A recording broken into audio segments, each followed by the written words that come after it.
I caught my wife at a couple's dinner with her lover.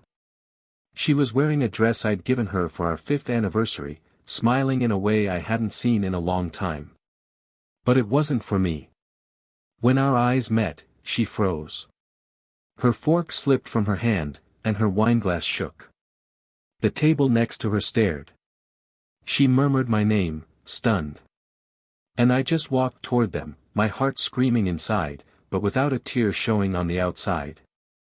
I leaned in close and spoke softly, almost as if it were a rehearsed goodbye. I wish you much happiness. I've always loved you truly, with all my heart. I hope your new partner does the same. She tried to get up, call out to me, touch me. But I turned and walked away, before my pain could turn to despair. As she left, she ran after me, tripping on her heels, tears now streaming uncontrollably. She asked to talk, said she could explain, that things weren't that simple. And I, without anger in my eyes, but with a weight on my chest that suffocated my soul, said, I've already made my decision. I'm leaving your life to let you pursue your new relationship in peace.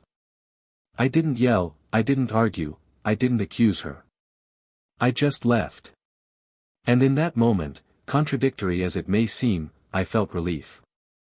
As if I had finally left a place where I loved for two, while receiving in return only silence. In the days that followed, I sank into what was left of me. The apartment grew colder. Her belongings were still there, like ghosts whispering memories I no longer wanted to hear. Every corner of the house seemed to laugh at me. Her favorite cup, the perfume on her pillow, the old note stuck to the fridge with a heart-shaped magnet. Everything reminded me that I loved someone who couldn't choose. Or worse, who chose, and it wasn't me. For a long time, I wondered when she started to leave. It wasn't at that dinner. It was much earlier.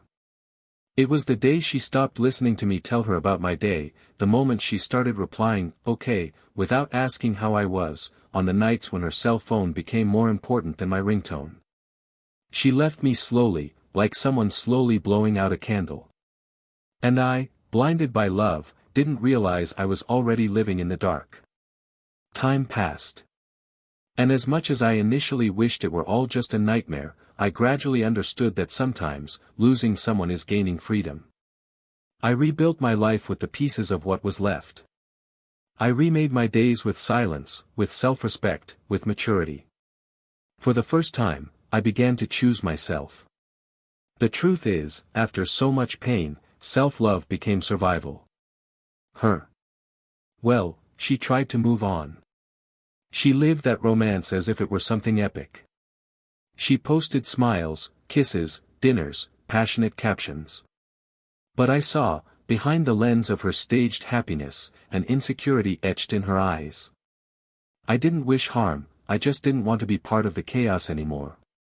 I watched from afar as it slowly crumbled. Until one day, everything stopped. The photos disappeared. The smiles vanished. And she, for the first time, fell silent. That was when she knew he had left her. Mutual friends would tell me in passing, but I didn't ask. What she was experiencing now was beyond me. Until one day, the unexpected happened, she reached out to me. Discreetly, like someone who knows they've lost something they'll never find again in the same way. She said she wanted to talk, that she needed to tell me some things, that she couldn't sleep with what she'd done. I hesitated. I'd dreamed about this so many times, about her regretting it, seeking me out, begging for a second chance. And now that it was real, the feeling was different. I no longer had anger, nor desire for revenge. I had peace. And nothing in the world would make me trade that peace for a broken love. We met in a discreet cafe in the city. She seemed smaller than I remembered. More fragile, sadder, more human. Her eyes were sunken, and the makeup didn't hide the pain. She held my hand, cried, asked for forgiveness. She said she loved me, that she was weak, that she thought she was searching for something better, but she realized, too late, that the best was already hers, and she threw it away. I listened to her. Calmly, respectfully, truthfully. Because I knew her better than anyone in the world. And because of that, I knew what she felt now was real. But real isn't enough when time has taken away everything that could have been. I took a deep breath and, with a gentle smile, said, I forgive you. I truly do. But today, I belong to a different story. I rebuilt my life, found someone who loves me with the intensity you once didn't want. And now, finally, I'm happy. She cried like she'd never cried before. And this time, I didn't leave. I stayed. I stayed until she understood. Until she accepted that forgiveness doesn't always come with a fresh start. Sometimes, it comes with a full stop. A soft but definitive full stop. Before leaving, she handed me a letter. She said it was an old one I'd written before everything happened, but she only had the courage to open it now. I put it in my pocket, thanked her, and watched her leave. For the first time, she didn't run after me. She just walked, as if she knew there was no turning back. Later, when I opened the letter, I recognized my own shaky handwriting. It was a letter I'd left in her drawer the day after our last dinner, before leaving home. In the letter, I'd said, please, if there's still love, fight for us. I still believe in us. But if there's nothing left, let me go. She never responded. Only now has she understood what she'd lost. That night, I sat with my new companion on the couch. I held her hand, smiled, and realized, I didn't need revenge. Life had shown me that true love is one. And those who waste it learn one day, but sometimes, too late. Because true love can't be recycled. It happens once, and is gone when it's not cared for. But what exactly happened between that night at the restaurant and our reunion at the cafe? At what point did she realize she'd lost everything? And deep down, would I have come back too if she'd fought for me first? Does all love really have a point of no return? And what was in that letter I'd forgotten I'd written? The answer lies in the details leading up to the end. In her silences. In the choices she made. In what she thought she was looking for, and what she found. Because not all love dies. Some just change address. And when you realize this, it may be too late. Welcome to the channel. Here, we do not romanticize and never support any form of betrayal. All the stories you hear are fictional, created with the aim of showing, in an intense and realistic way, how betrayal destroys lives, feelings, and families. Get ready now to dive into a narrative shocking, full of emotion, wrong choices, and irreversible consequences. Take a deep breath. The story is about to begin. Gabriel met Clara on a typical Sunday afternoon, in a park where he used to run to relieve the stress of long, silent hospital shifts. She was sitting on a bench, laughing loudly on the phone, her hair tied up messily and a closed book on her lap. It was a simple image, but there was something about that light, almost childlike laughter that made him pause for a second, as if the world around him had slowed down.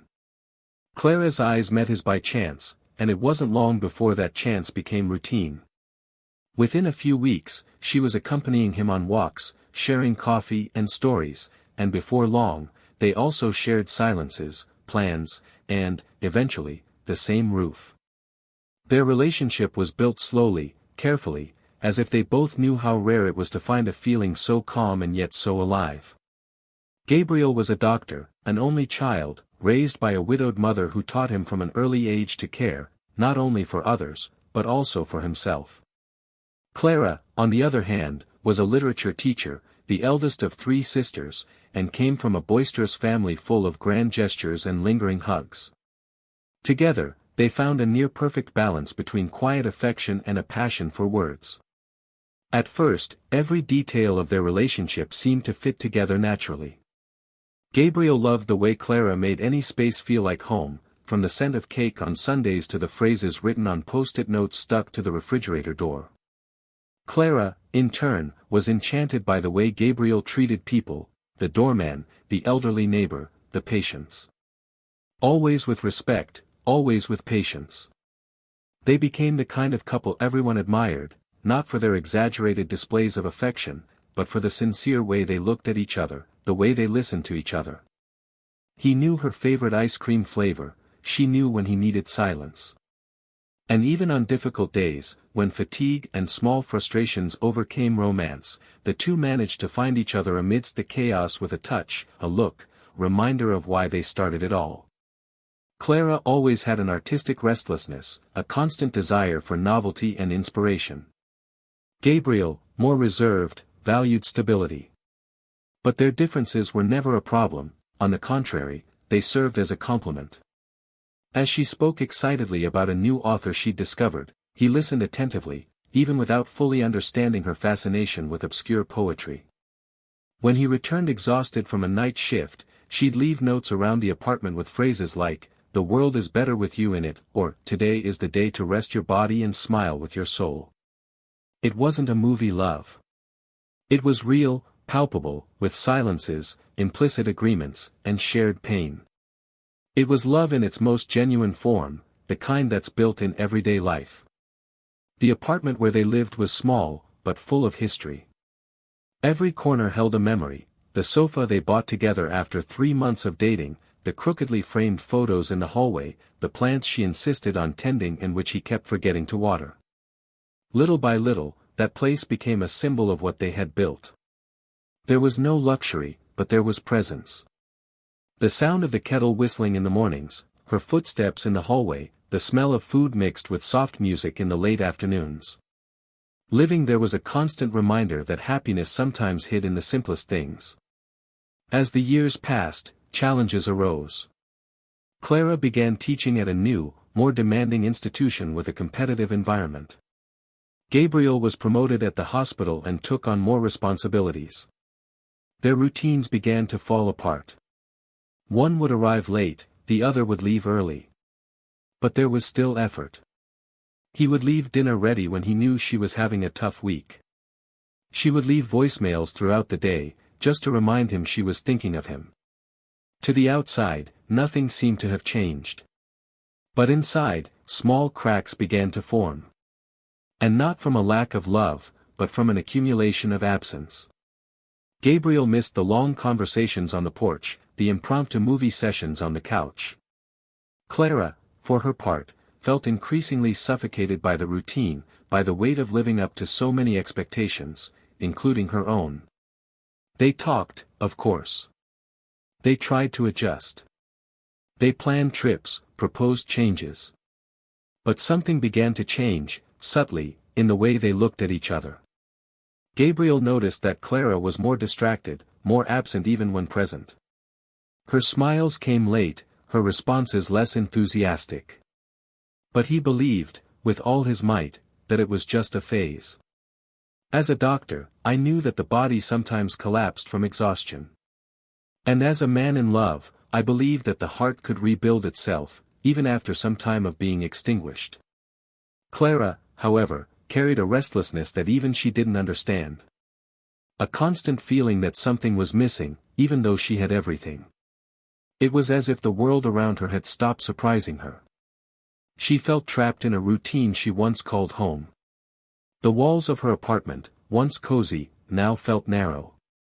And even though she knew she loved Gabriel, she began to wonder if love was enough to fill the void that was silently growing inside her. Despite her doubts, she didn't let them show. She continued to smile when visiting family, maintained her composure among friends, and spoke fondly of her husband. But there was a growing distance that not even the most delicate touch could disguise. Gabriel, attentive as always, sensed it. But he preferred to believe it was just a transitional phase, that everything would soon fall into place. He had no room for distrust, because what he felt for Clara was pure trust, a feeling built over years of dedication. They even considered moving to another city, starting over. But they soon abandoned the idea, claiming they were at crucial stages in their careers. Clara said she needed stability to grow professionally. Gabriel said he didn't want to give up the patients he'd been seeing for years. Both had plausible arguments, but deep down, perhaps neither of them had the courage to admit they were trying to save something they no longer knew how to hold on to. Still, On birthdays, he wrote long letters. He remembered their first meeting, the fears they'd overcome together, the dreams they'd yet to realize. She smiled as she read, moved. She told him she was grateful for everything, that he was a rare man. And he believed her, or wanted to believe her. Because he still looked at her with the same eyes he'd had when he'd seen her on that park bench, laughing on the phone. He still saw in her the woman he wanted to grow old with. And even without realizing it, he was willing to keep trying. Not out of obligation, but out of love. Because he believed that some things, even when they seem to be falling apart, can still be rebuilt with patience and truth. And so they continued, between good days and silent days, between small gestures and glances that avoided saying what their lips could no longer utter. The cracks were there, but the pillars were still strong. At least, that's what Gabriel believed. Clara, for her part, kept smiling. She kept serving him coffee in the morning. She kept telling him she loved him before leaving. But something inside her had already begun to change. And no one, not even her, seemed prepared for what was to come. Gabriel began to notice small changes in his daily routine when Clara began arriving later than usual, always with a plausible explanation, always with a light smile and a quick kiss on the forehead that seemed more automatic than a sign of real affection. At first, he didn't suspect anything. Her schedule had indeed become more intense, the commitments with colleagues at the new institution, the literary events, the evening meetings, all of this was part of a universe he respected, even if he wasn't a part of it. Over the years, Clara had always sought movement, inspiration, something to break her out of the predictability of her routine, and he understood that. But what Gabriel didn't realize, or perhaps refused to see, was that those commitments were slowly stealing from her the pieces that were once his alone. Their conversations began to lose depth. They were functional exchanges, about what to eat, who would buy what at the grocery store, which bills needed to be paid. He still wrote notes, left little surprises, prepared simple dinners when she said she was tired. But her gaze came from afar, as if she were trapped in another setting, another time, perhaps with different intentions. Still, Gabriel persisted, sought contact, proposed plans for 2 short weekend getaways, tried to reconnect with what had united them, even without admitting to himself that anything was amiss. Trust still sustained him. He never would have thought that Clara, with whom he had shared his entire life, would be capable of crossing that invisible line between doubt and betrayal. It was on a Friday night that everything began to take shape. Clara went out to dinner with old college friends, an event she said was important for reconnecting with academics. Gabriel suggested accompanying her, albeit discreetly, but she declined with a hasty affection, saying it would be a professorial evening, full of technical topics. He understood, didn't question it. He helped her choose her dress, complimented her perfume, and wished her a good night. And he stayed home, with the TV on and his mind restless. Her absence that night had a strange weight, unlike other times. The clock ticked slowly, and Gabriel found himself checking his phone, unsure of what to expect. At midnight, she sent a brief message, "I'm leaving." Everything went well. But when he arrived, she was different, not because of the alcohol, nor the disheveled clothes, but because of her look, which now seemed to carry a barely concealed guilt. From that night on, the signs began to intensify. Clara avoided long glances, changed the subject easily, smiled less. Gabriel wondered if he'd done something wrong, if he'd been too absent, if the weight of routine had swallowed them. He decided to propose a trip. Something simple, just the two of them, to reconnect with what might have been dormant between them. She hesitated, said it was a good idea, but the days passed and she never brought it up again. Gabriel began to lose himself in unanswered questions, sleepless nights, and forced smiles. The love was still there, but surrounded by silence. It was on an ordinary Saturday afternoon that the first concrete clue appeared. Gabriel, searching for a book on the office shelf, found an envelope forgotten between the pages. Inside, a restaurant card with a brief note, "See you next time." It was special. Unsigned, undated, but in handwriting he didn't recognize.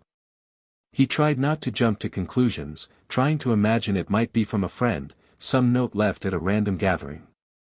But his stomach tightened, as if his body had understood before his mind. In the following days, Clara's distance became more evident. She began going out more, answering less, avoiding questions. Gabriel felt he was slowly losing her, and the most painful part was that he didn't know how to hold on to her. He tried to gently confront her, asking if something was wrong, if she was unhappy. She denied it, saying she was just tired, pressured, going through a strange phase. He wanted to believe her. He really did. Because love, sometimes, means insisting where you shouldn't. And that's what he did. Until the day of the dinner. A night when everything revealed itself unexpectedly, brutally, irreversibly. Gabriel had been invited by a couple of friends to a discreet dinner at a downtown restaurant. It was supposed to be a light evening, to unwind, to talk about things other than the daily grind. He almost didn't go, tired, unwilling. But something drew him there. Perhaps instinct, perhaps the need to fill the void that was spreading within him. When he arrived, his friends still hadn't shown up. He sat by the window, ordered a bottle of wine, and tried to distract himself by observing the movement. And then, turning his face toward the main dining room, he saw it. Clara, holding hands with a man he didn't know. They sat close, laughing, exchanging glances as if they were alone in the world. She wore the blue dress Gabriel loved so much. The same one she'd worn on special occasions, now stained by a context he didn't understand. The man leaned in and whispered something in her ear. She smiled. A smile Gabriel hadn't seen in a long time. His blood ran cold. There was no scream, no immediate anger. There was paralysis. A dry, silent pain that seemed to want to rip something from his chest. He stood and walked to the table, ignoring the curious glances around. Clara saw him when he was already close. She turned pale, as if the world had collapsed in that instant. She tried to get up, stumbling over her words, but he was faster. He looked into her eyes, with the pain of someone who truly loved, and said in a firm, low, cutting voice, "I wish you much happiness. I have always loved you truly, with all my heart. I hope your new partner knows how to do the same." And then he turned. Every step she took toward the exit was an internal scream. She ran after him, trying to reach him, but he turned and added, "I've already made my decision. I'm leaving your life to let you pursue your new relationship in peace." And he left. Without looking back. Without allowing her to justify herself. Because in that moment, he understood. This was no longer a physical betrayal. It was the destruction of trust, of a history, of years of complicity thrown into silence. There was no scandal. There was dignity. The dignity of those who choose to love each other when the other no longer chooses. But that night, when he got home, Gabriel didn't cry. He sat on the sofa where so many moments had been shared, looked at the crooked picture frames in the hallway, took a deep breath, and began, little by little, to understand that something much bigger was behind that betrayal. There were looks in her eyes that now made sense, stray phrases he hadn't understood before, small choices she made that pointed to something he didn't yet know, but was about to discover. Gabriel didn't return home that night. He walked aimlessly through nearly empty streets, his thoughts drowned in a silence that hurt more than any words. He felt empty, as if someone had ripped his heart out and left it there, bleeding in silence. The scene at the restaurant was still burned in his memory, as if every detail were tattooed on his skin. The muffled sound of the background music, the wine glass between her fingers, her eyes widening in panic at the sight of him, the man beside her, uncomfortable, trying to make sense of the situation.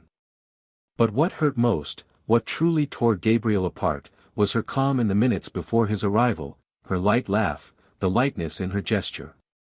As if he no longer existed. As if everything they had experienced had been swept away by the dust of time. The next morning, Clara was no longer home. She took some clothes, some books, and left a brief letter on the living room table. Gabriel didn't read it. He just stashed it in a drawer, lacking courage. For days, the apartment echoed his footsteps like a whisper of everything that had been. Little by little, he began to disconnect from his memories. He took the photos off the wall, donated the plants, changed the bedding. He tried to erase every trace of her, not out of hatred, but out of necessity. He needed to breathe again, to find some thread of dignity amid the shards of trust that remained. Time began to stretch strangely. The days passed slowly, but at the same time, the months seemed to fly by. Friends tried to bring him back to life, but he needed his own time. And as the weeks passed, she began to feel something different, freedom. A strange sensation that, even after so much suffering, perhaps true love still existed somewhere in the world, and he deserved to find it, or be found by it. Clara didn't try to talk to him for a long time. She remained silent. And he didn't try to find out where she was, who she was with, or what she was doing. Not because he didn't care, but because he understood that any answer would only fuel a pain he'd already decided to bury. Until, one unexpected afternoon, he found an envelope at his front gate. He recognized her handwriting. Inside, there was only one request: "I wanted to meet you to talk." Gabriel hesitated. Everything in him screamed to leave the past in the past. But there was something in that shaky handwriting, in that brevity, that moved him in a way he couldn't explain. He arranged to meet at a discreet café, far from the center. When he arrived, she was already there. She looked different. Her hair tied up messily, her eyes sunken, her expression weary. But what caught his attention most was her gaze. A mix of regret, fragility, and something he couldn't yet decipher. She began with a plea for forgiveness. She said she knew words weren't enough, that she would understand if he sent her away, but she needed to get something off her chest. Gabriel simply listened. He was there to listen, more out of a need to end the cycle than any hope of reconciliation. Clara said she had lost herself, that she had confused freedom with escape, that she thought she needed to experience something new to find herself again, but that, in the process, she had destroyed everything that truly mattered. She spoke through suppressed tears, and he, as much as he tried to remain calm, felt affected by the sincerity of what she said. But it was when she lowered her eyes and said, "There's something you don't know," that the temperature changed. Gabriel felt his body stiffen. He hadn't expected any more revelations. He didn't want any more pain. But something in the tone of her voice indicated that what was to come was more than ordinary regret. Clara began to tell her that, weeks before that fateful dinner, she had received a letter from Gabriel. A letter he had written himself and left on her nightstand, the day she said she didn't have time to talk. He had left early for the hospital, and the letter remained there, among the books. She didn't read it. Not that day. In fact, she only truly found that letter months later, already separated from him, already living with the other man. Clara then opened her purse and took out the envelope. The letter was yellowed, its fold worn. She handed it to Gabriel with trembling hands. He recognized his own handwriting. He opened it slowly, and as he began to read, his chest tightened cruelly. In the letter, he spoke of the feelings he still harbored for her, even with the changes, even with the distance. He wrote that he believed in them both, that he still saw in her the woman he dreamed of growing old with, and asked only one thing, that she fight for them, if love still existed. It was a letter filled with truth. Clara confessed that if she had read it in time, she would have done differently. She would have stayed. She would have chosen to fight. But she didn't read it. And when she did, it was too late. The other man had already settled into her life. And she, driven by pride, confusion, and fear, moved on, until she was abandoned. Gabriel fell silent. He felt as if he were reliving it all over again, but now in a different light. The letter he'd written with hope had been ignored, forgotten among the books.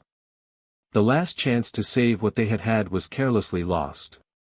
Clara looked at him and said she understood if he hated her, but she needed to tell him, because carrying that secret was what hurt her most. She said that, reading those words, she felt as if she'd been stabbed inside. He realized he'd destroyed something real, for something he'd never valued. That it hadn't just been a betrayal, it had been the loss of the purest love he'd ever known. And now, all that remained was the certainty that there would be no other chance. She looked at him then, with teary eyes, and said, "I read your letter, Gabriel, too late. And because of that, I've lost you forever." He held the paper like someone holding a heart between his fingers. He took a deep breath. There was no anger. Just a piercing silence. Then he spoke, his voice low and firm, "You didn't lose me because of the letter. You lost me when you chose to replace me without fighting for us. I tried. You gave up." She closed her eyes, tears streaming. She tried to ask for something, maybe more time, maybe just forgiveness. But he stood up. He said he forgave her, truly. But the love, that love, no longer lived there. Clara remained seated, as if feeling the world slip away.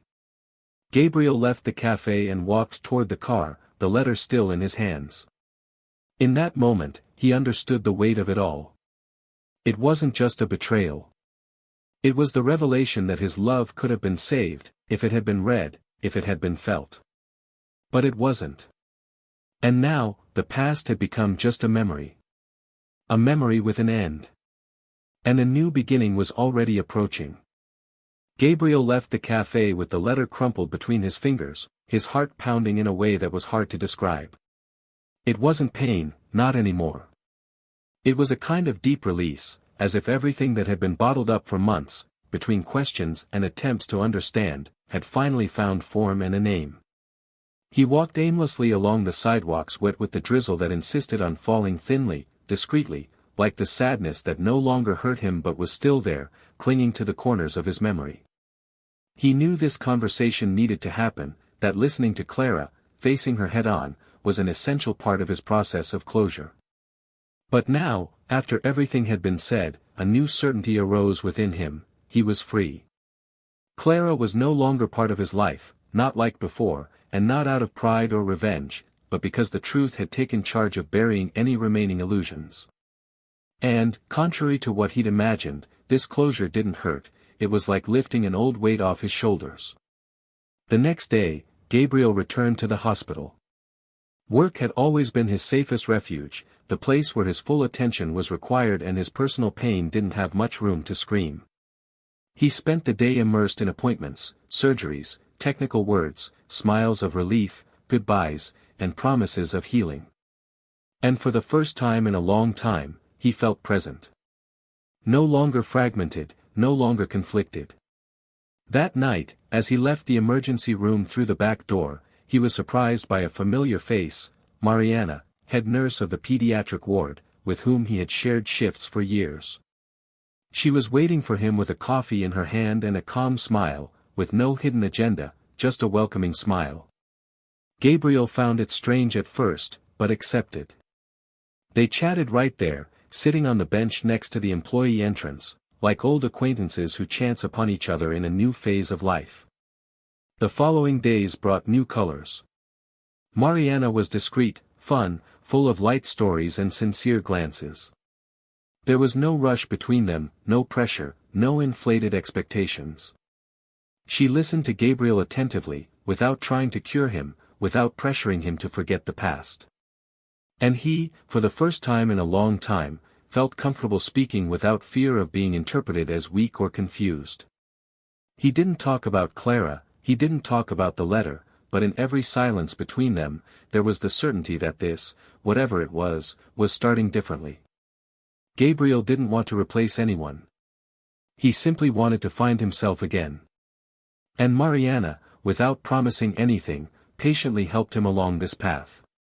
Meanwhile, Clara was going through another process. Time had not been kind to her after the separation. The relationship she had begun with the other man crumbled quickly and painfully. He, charming at first glance, proved impatient, selfish, and devoid of any emotional depth. The promises made over glasses of wine dissipated at the first real difficulty. He didn't know her, didn't admire her, made no effort to understand her pain or her story. Clara realized this alone, too late, when she had already lost Gabriel, burned bridges, alienated mutual friends, abandoned herself in a frustrated attempt to start from scratch. She tried to rebuild herself based on a desire that was never sincere, and now she lived surrounded by the wreckage of that choice. On a cloudy Saturday, Clara decided to visit the bookstore where she and Gabriel used to spend hours.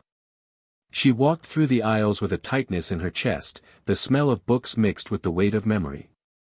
She picked up a copy of poetry he had once given her, and as she opened it, an old bookmark fell onto her lap, a dry leaf pressed between the pages, with his penciled handwriting, "Love does not survive where there is carelessness."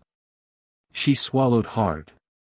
It was as if the universe were whispering, repeating a lesson she already knew but still resisted accepting. Leaving the store, she sat on the bench in the square in front and stayed there for hours, watching people pass by, reflecting on how a thoughtless decision, fueled by vanity and need, can destroy years of something true.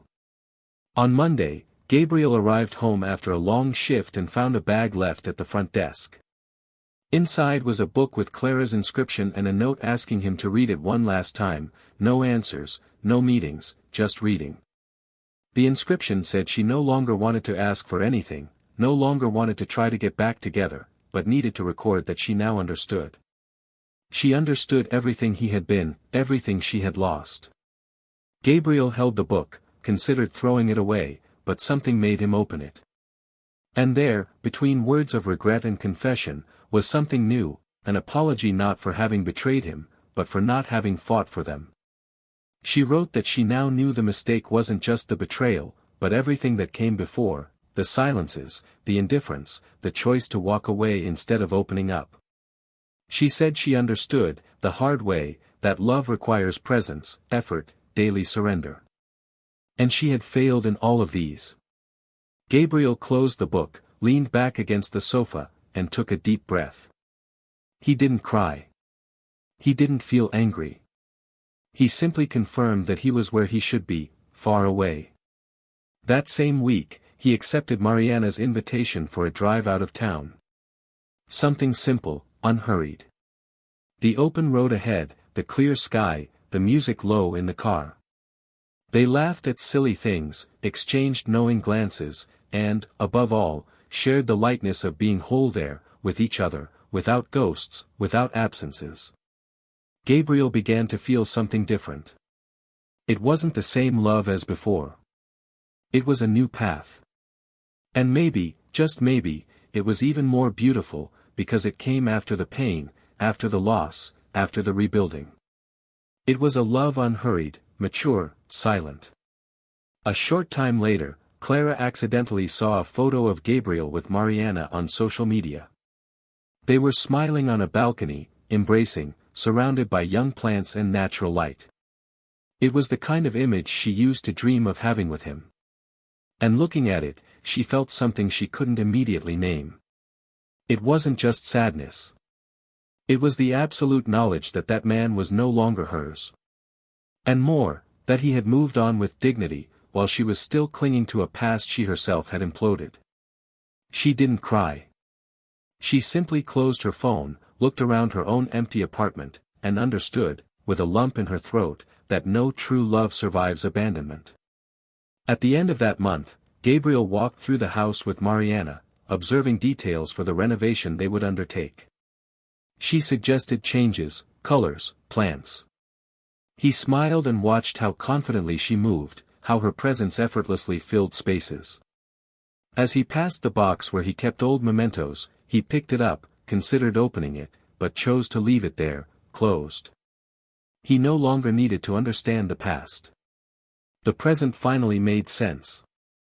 Deep down, he knew, forgiveness isn't forgetting. It's letting go of the burden someone else has given us. And loving again, after everything, was the quietest proof that he had survived the pain without becoming bitter. Clara, in another part of town, reread the letter she never replied to. But now, it was just a memory. Because even great loves, when poorly cared for, die. And some choices, even with regret, cannot be undone. Gabriel began to allow himself to experience small moments of peace that, for so long, had seemed unattainable. Not because he was desperate for happiness or thirsty for a fresh start, but because for the first time in years, there wasn't an open wound silently sapping his strength. His routine was now marked by details he'd previously neglected, like the sound of rain hitting the window as he made coffee, the cool breeze in the early mornings as he left for work, or Mariana's light touch on his shoulder during a casual conversation. It was all simple, but it was real, and that was enough. Mariana wasn't Clara's opposite, nor was she a replacement. She was another path, a conscious choice, based not on impulse, but on the serenity of someone who learned from pain. Gabriel didn't fall in love the same way he had with Clara, because he now knew that love required more than charm. It was construction, a daily choice, a way of holding on even when times were not favorable. And Mariana, with her firm and sensitive presence, made him feel whole again, not because of what she said or did, but because of how she saw him, not as a broken man, but as someone capable of rebuilding himself. Clara, for her part, was facing a different time. Gabriel's absence from her life was no longer just a painful memory, but a daily acknowledgement of all she had lost. It was no longer a shallow regret, the kind that seeks a return or a second chance. It was a deep, silent recognition that her actions had irreversible consequences. She continued working, frequenting the same places, seeing the same people, but there was something in her gaze that betrayed the constant emptiness. Clara, who before seemed always seeking movement, now found herself paralyzed by the choices she had made. She realized, over time, that her biggest mistake was not getting involved with another man, but not having the courage to look Gabriel in the eye when everything began to fall apart. The physical betrayal was merely the result of a series of absences, silences, and small acts of cowardice that, added together, transformed into a definitive act. And even though she had understood this, there was nothing she could do. The moral dilemma Clara now faced wasn't just about betraying a good man. It was about betraying herself, too. Having abandoned herself in an attempt to fill a void that was never Gabriel's fault. She began to mentally revisit all the conversations, the gestures, the silent warnings she'd ignored. She realized how present he was even when she was absent. And this awareness was what hurt the most. Seeing Gabriel happy with another woman didn't make her jealous, didn't spark anger. It sparked grief. The grief of a story that could have been, but wasn't. And more, the certainty that the love she lost was irreplaceable, irrecyclable. Gabriel's love for her was unique, and she had squandered it.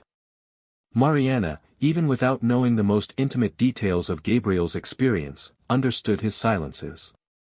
There were moments when he seemed distant, not from a lack of interest, but from revisiting memories that hadn't yet faded. She didn't demand explanations, she didn't pressure. She was there, respecting his time, offering her own as a welcoming space. This emotional maturity allowed Gabriel to let go of his defenses without fear of judgment. He began to share old stories, childhood memories, little things from the past that had shaped him. Mariana listened with genuine attention, in no rush to get anywhere. And it was in this calm rhythm that the bond between them strengthened, not like an overwhelming passion, but like a bridge built with sturdy bricks, carefully laid one by one. One random late afternoon, Gabriel found an old box he kept in the highest cabinet in his room. Inside were various mementos, old photos, notes, birthday cards, a movie ticket marked with a red pen. Clara had a habit of marking important dates. He looked at each item like someone watching an old movie, with a certain detachment, but without indifference. They were parts of his life, chapters that helped shape the man who now stood before the mirror. He felt no anger. He felt no nostalgia. He felt gratitude for having survived the shipwreck and, more than that, for having learned to swim in deep waters. Clara, at the same time, had a difficult conversation with her own mother. For the first time, he told her the whole truth, how everything happened, what you felt, what you did, what you lost. He expected judgment, but received a silence filled with sadness. His mother, with a firm gaze, said that true loves are not common, and that when one is lost, another is not always found. He said that Clara would need to learn to live with this emptiness, not as punishment, but as a consequence. Clara cried, not because of the harshness of the words, but because she knew they were true. Her mother didn't try to console her with false hopes. She simply said that time doesn't erase, but teaches. And that her greatest challenge, from then on, would be to forgive herself. The months passed, and autumn arrived with its dry leaves and shorter winds. Gabriel and Mariana decided to renovate the apartment, and little by little, they transformed the space with new colors, different furniture, and a layout that left no trace of what had existed before. It was an almost symbolic process, where each painted wall seemed to erase an old pain. Clara, on the other hand, remained in the same apartment, on the same streets, in the same routine. But nothing seemed the same. Everything about her had changed. And even as she tried to move forward, something inside her remained trapped. It wasn't Gabriel. It was herself. The choices she made, the signs she ignored, the truth she refused to see when there was still time. One Saturday night, Gabriel received an invitation to an event honoring healthcare professionals. Mariana accompanied him, and both were warmly welcomed. During the event, when he took the stage to thank everyone, Gabriel gave a brief but moving speech. He spoke of new beginnings, resilience, and how love can exist even after great loss. He didn't name names, didn't mention the past, but those who knew him understood. Clara, who had seen the speech online, turned off her cell phone as soon as he finished speaking. He remained silent for hours, staring at the white wall of the room as if waiting for some answer to emerge. None came. The next morning, she wrote a final letter, not to deliver, not to seek reconciliation, but to bring closure. He wrote everything he never had the courage to say, everything he felt, everything he realized too late. He left the letter on the last page of the diary he'd kept since adolescence, as a way to seal that chapter of his life that, though full of mistakes, had also contained love. Gabriel never knew about this letter, and perhaps never would. But for Clara, it was necessary. A way to say goodbye, not to him, but to the version of herself that was capable of hurting someone who only wanted to love. Time, which once seemed like an enemy, became an ally. Gabriel now walked with a different posture, a new sparkle in his eyes, aware of everything he had experienced, without regret. Clara also learned to walk alone, with slow but steady steps. The pain still lived there, sometimes waking up with her, sometimes invading her thoughts on cloudy days. But now she no longer tried to escape. She simply accepted, felt, learned. Because some scars never heal completely. But with time, they stop hurting. And they teach, profoundly, the value of what was lost. And what can no longer be recovered. Mariana and Gabriel were returning from a short trip when they decided to stop at a place he used to frequent years ago, a small cafe almost hidden in the middle of an old cobblestone street, silent and lined with trees dancing in the wind. It was a place Clara had never been, and perhaps because of that, he felt comfortable sharing it with Mariana, without any overlapping memories, without any traces.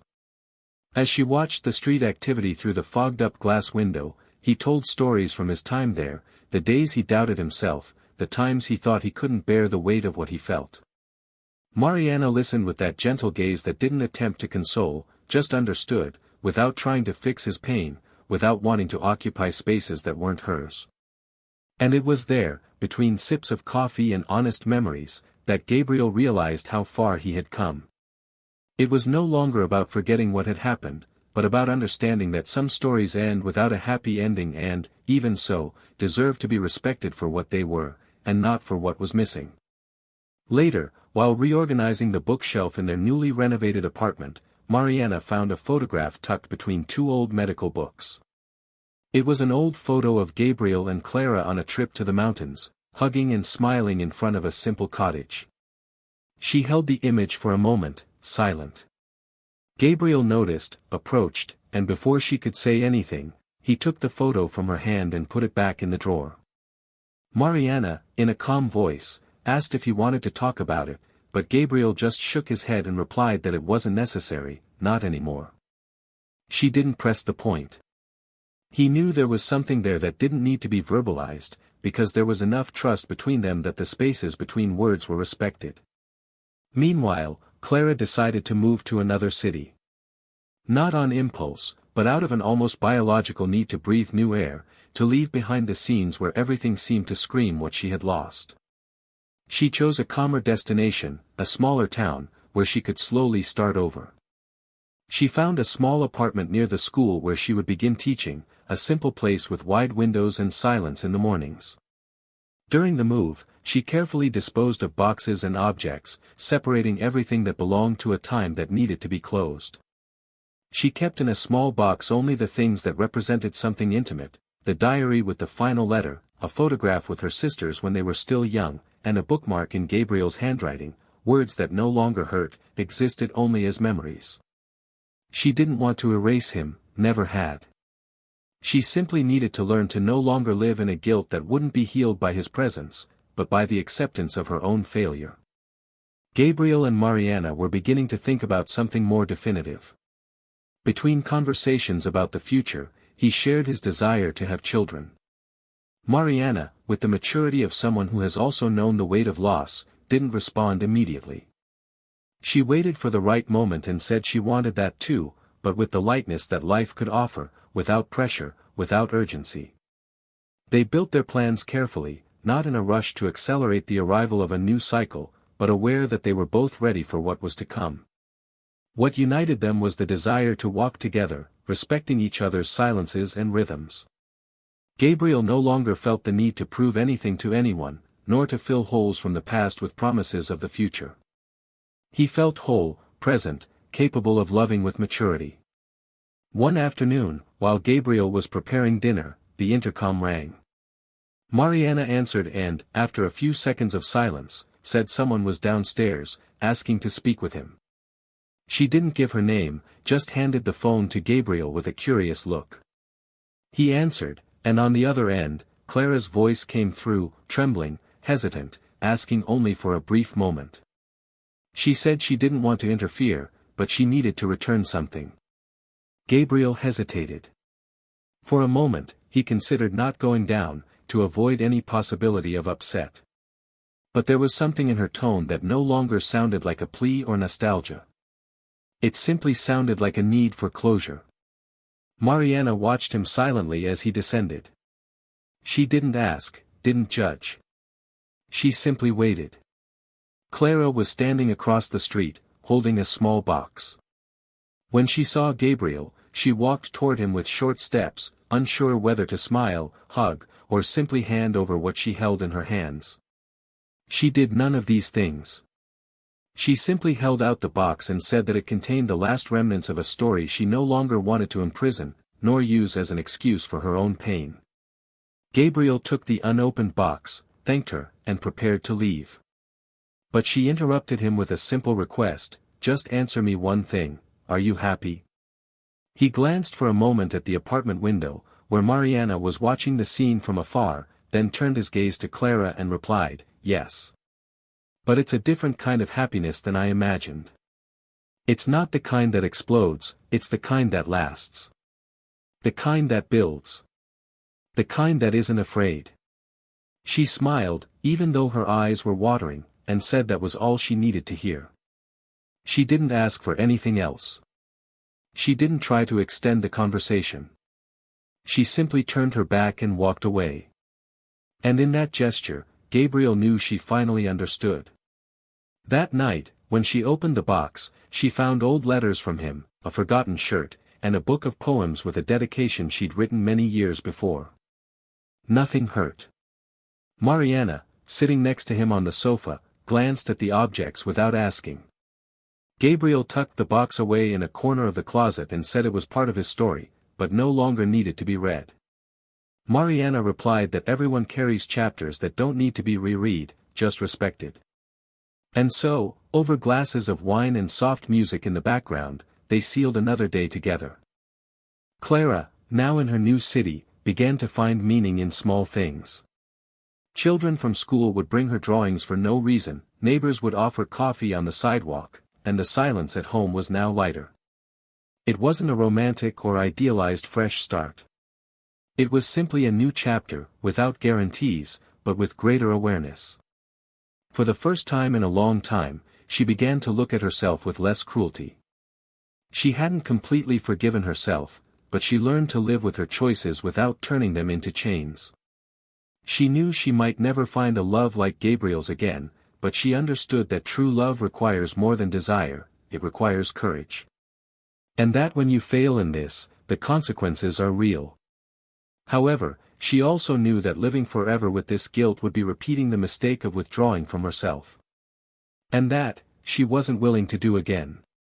One spring Sunday, Gabriel and Mariana went to visit a secluded farm, a place he'd discovered by chance and wanted to explore. It was simple, surrounded by trees and a calm lake. Mariana ran through the leaves barefoot, laughing at something he'd said. Gabriel watched her for a while, silently, until she pulled him back with a light kiss on his shoulder. In that moment, he felt he'd rediscovered something essential, the ability to love again without fear, with surrender, but without losing himself. And with that, he finally knew that this story, despite having begun with profound pain, would not be remembered as a tragedy, but as the path that led him there, where everything finally made sense. And he was ready for whatever came. Gabriel awoke to the sound of birds outside and a light breeze coming through the window of the newly painted bedroom. Mariana slept beside him, her hair spread across the pillow and the calm breathing of someone who knows exactly where she is and who she's with.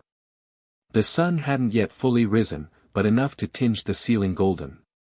He looked around, recognizing every detail of the space they had built together. It was a home made calmly, after the storm. A place that didn't demand constant proof of love, but that exuded complicity and respect in every gesture. That morning, with a light heart, Gabriel realized that life had placed him exactly where he was meant to be. It wasn't a written destiny or a devised plan, but a sequence of choices, some painful, some liberating, that brought him there. He felt proud of himself, not for having gotten over Clara, but for having learned to move on despite the scars her absence left. Later, while drinking coffee on the porch, Mariana told her she'd received an offer to take a course abroad, something she'd always wanted but had put off because she didn't want to leave the place where she'd put down roots. Gabriel, upon hearing her, smiled understandingly. He said he'd support her in any decision and that if she wanted to go, he'd be there when she returned. She held his hand and replied that she no longer needed to run away to grow, because now she felt she was finally planted where she could flourish. They then decided to open a small clinic together, something that would combine their knowledge and allow them to live with more freedom. The idea came slowly, like everything between them, but with the strength of someone who knows where they want to go. Their story didn't need to be epic, it just needed to be true. In another part of the city, Clara taught a difficult class of restless teenagers, full of doubts and impulsive behaviors. It was a daily challenge, but she was beginning to realize she could make a difference there, not with pre-made formulas, but with listening and presence. Little by little, she felt she was rebuilding something within herself. She no longer sought approval or solace from others, but from her own actions. She had learned to accept what she had lost, and also to recognize what she could still achieve. One late afternoon, while walking home, she was surprised by a former student who ran up to her to thank her for the words she had spoken months earlier, at a time when she was considering dropping out. It touched her deeply, for she understood that, even if she hadn't been able to save her old relationship, she could still transform lives. It wasn't redemption, it was meaning. But life, with its sense of irony and silent justice, still had one more piece in store. Unexpectedly, Clara was called for an interview at a prestigious school in the capital, where one of the coordinators recommended her after reading an article she wrote in an educational magazine. She accepted the invitation, traveled, completed the interview with the professionalism of someone who no longer needs to prove anything, and was hired. The new job would require even more dedication, but she felt ready. For the first time in a long time, she envisioned a future where she could exist without depending on anyone to feel whole. But deep down, she knew that part of all this was only possible because she was forced to face her failure head-on, without hiding it, without sugarcoating it. She had lost the love of her life, yes, and no amount of achievement would change that. However, she had learned that surviving one's own disappointment is one of the most painful, and also most human, ways to grow. One night, Gabriel was invited to participate in a lecture on emotional fresh starts and mental health. He accepted with some trepidation, not liking to expose himself, but he ended up going. Upon arriving, he was surprised to see some familiar faces in the audience, including Clara, sitting discreetly in the second-to-last row. Their eyes met for a second. He didn't look away. Neither did she. There was a silent respect, a mutual acceptance that time had done its work. Gabriel spoke about pain, about difficult choices, about how sometimes we need to lose everything to learn to hold on to what truly matters. He didn't name names, he didn't romanticize his story. He said that love isn't sustained solely by the desire to endure, but by the courage to face the moments when everything seems to fall apart. When he finished, he received enthusiastic applause.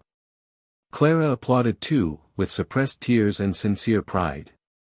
Not because he was still there, but because she had managed to climb out of the hole she herself had left him.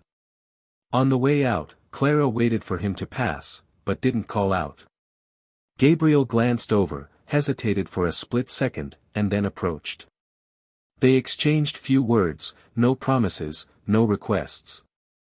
Just one last look, filled with everything they had been and everything they would no longer be. Gabriel told her he wanted her to be happy. She replied that she now knew what that meant. And then, they each went their separate ways.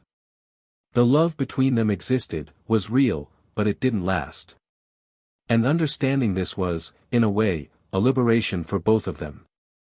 On the way home, Gabriel turned on the car radio and heard an old song playing on a random playlist. It hadn't changed. He smiled. Mariana was waiting for him with dinner ready and weekend plans. They were building a life. With solid foundations, with honest exchanges, with love cultivated day by day.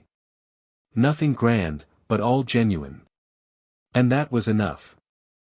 This was another realistic, raw story, without magical endings, but with truths that touch the soul. Love can be destroyed by small choices, by silences that drag on, by thoughtless decisions. Betrayal is not just a physical act, but a sequence of absences and negligence that gradually sever the bond between two people.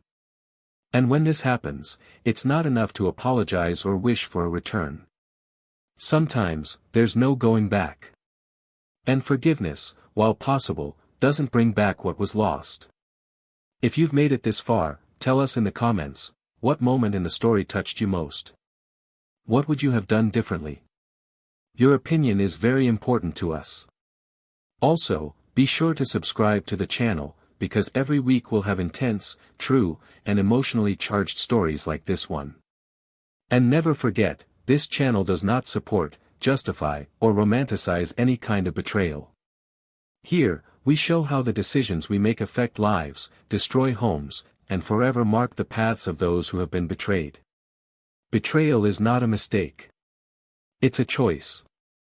And like every choice, it exacts a price. May this story remind you of the value of a love built on truth, respect, and presence. Because love only flourishes where there is reciprocity. And when you throw that away, I may never come back.